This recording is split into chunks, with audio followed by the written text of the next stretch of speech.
یہی ہے جبر، یہی ہے اختیار کا موسم۔ حنین اور اسامہ تب سے فارس کے گرد بیٹھے تھے جب سے وہ آیا تھا۔ سعدی خاموشی سے گول میز پہ ان کے مقابل بیٹھا تھا۔ ماموں، کیا وہ دوبارہ تو آپ کو نہیں لے جائیں گے؟ حنین نے جھجکتے ہوئے انجانے خوف کے زیر اثر سوال کیا۔ فرانس چوٹی اور ماتھے پہ کٹے ہوئے بالوں کے ساتھ وہ اب گھر کے لباس میں تھی۔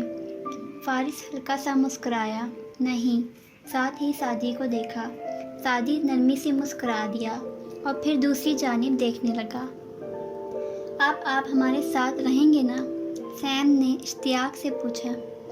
میرے لیے اچھا ہوگا کہ اگر میں اپنا گھر کھولوں۔